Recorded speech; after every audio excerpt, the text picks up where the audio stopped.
Open up ChatGPT and look inside, and you will not find a single stored sentence. No grammar rules. No dictionary. No answers waiting on a shelf. What you find is numbers.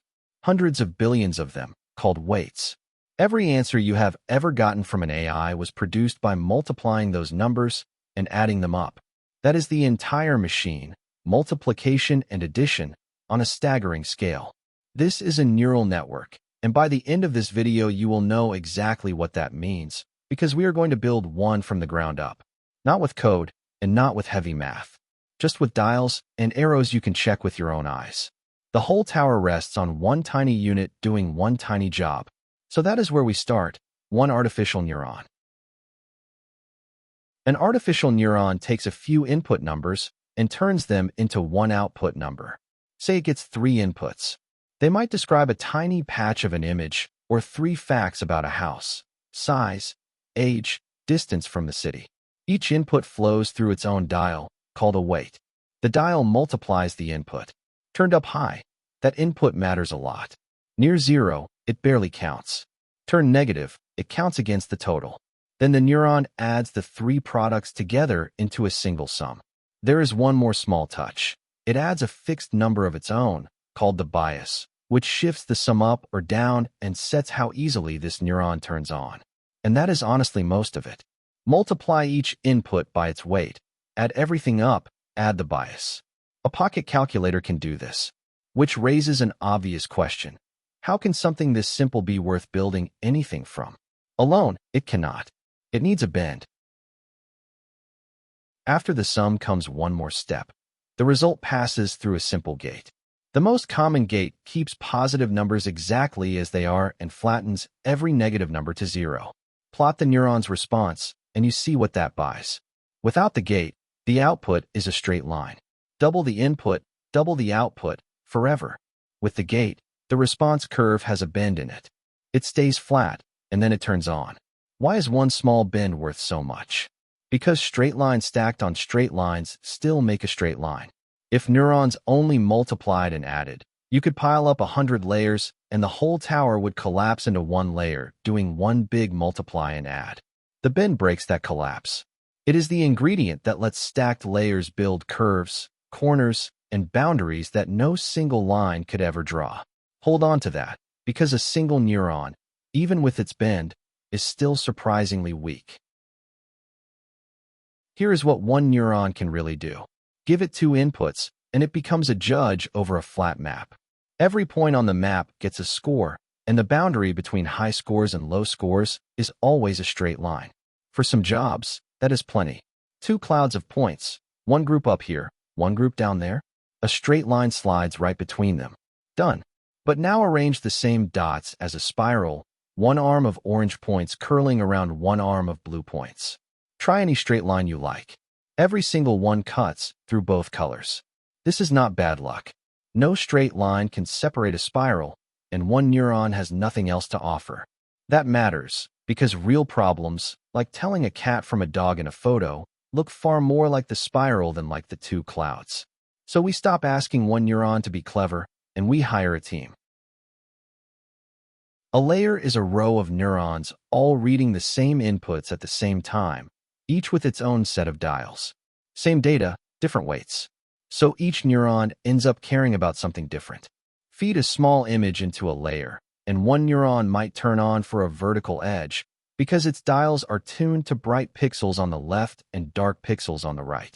The neuron next to it fires for a horizontal edge. Another fires for a patch of warm color. None of them knows what the others are doing, and none of them sees anything bigger than its own simple pattern. But together, the layer turns one input into a whole panel of readings. Edge here. No edge there. Warm patch in the corner. Raw pixels went in, and a list of features came out. And a list of features is exactly the kind of thing another row of neurons can read. So stack a second layer behind the first. Its inputs are not pixels anymore. They are the first layer's outputs. That quiet change is the whole game. A neuron in layer 2 combines edges. This vertical line, plus that curve, and it lights up for a corner or a loop. A neuron in layer 3 combines those. 2 loops side by side above a curve starts to look like a face. Simple patterns combine into complex ones. Edges become shapes, and shapes become objects. Each layer only ever does the same humble arithmetic, multiply, add, bend, but it does it on the previous layer's discoveries, so it detects features of features. Nobody programmed the idea of an eye or a whisker into any of this. Depth lets it emerge on its own, and depth also settles the score with the spiral that embarrassed our single neuron. Watch the spiral again, but from the network's point of view. Each layer does not just score the points. It redraws the map they live on. Layer 1 bends and stretches the whole sheet, and the two arms uncurl a little. Layer 2 takes that new map and warps it again. Layer by layer, the spiral gets untangled, the arms pulled apart and straightened, until the orange points sit on one side, the blue points sit on the other, and a plain straight line separates them perfectly. The final layer is still our weak little judge from before, one straight cut. But by the time it acts, the earlier layers have made its problem easy. That is why depth wins. Every layer's job is to hand the next layer a simpler world. One giant piece is still missing, though. Somebody has to set all those dials. Millions of them. And no human being ever does.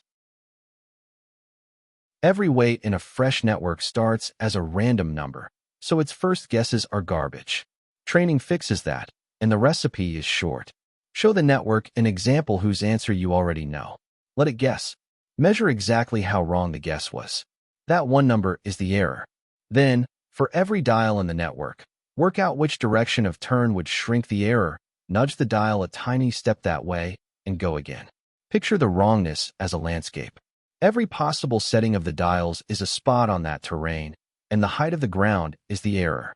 Training is standing on a hillside and stepping downhill, over and over. Guess, measure, nudge. Repeat it millions or billions of times, and the ball rolls down into a valley where the errors are small. This procedure is called gradient descent, and it is the only teacher a neural network ever has. Nobody tells it what an edge or a face is. The downhill steps carve all of that into the dials. Now scale it up, because ChatGPT is this same idea, not a different invention. The inputs are tokens, turned into long lists of numbers. The layers still multiply by weights, add, and bend, exactly like our three little dials. There are just astonishingly many of them, stacked around 100 layers deep, with attention woven in between, letting each word look back at earlier words and judge which ones matter right now. If you saw our first video, this is where attention lives, between ordinary layers of multiply, add, bend, and the weights, hundreds of billions of dials, set by that same downhill walk over trillions of words of text, are where everything it knows is stored. The grammar lives in the dials. The facts live in the dials. Zoom out from our one neuron, and the wall of layers just keeps going. But there is nothing new inside it. Only more of the same. So what is a neural network, really? It is arithmetic, bent, stacked deep, and tuned by error. Multiply by the weights, add, bend the result, pass it to the next layer, and let millions of downhill steps set every dial. No stored sentences, no grammar rules, no lookup table, just weights. And that answers one strange thing you may have noticed yourself. A machine like this never retrieves an answer from anywhere. It composes one, on the spot, to fit the patterns in its dials. Which means it can compose text that reads perfectly, sounds confident, and is simply not true. That failure has a name, hallucination, and it falls straight out of the design you just watched us build. Next in this series, why these models make things up and how to catch them doing it.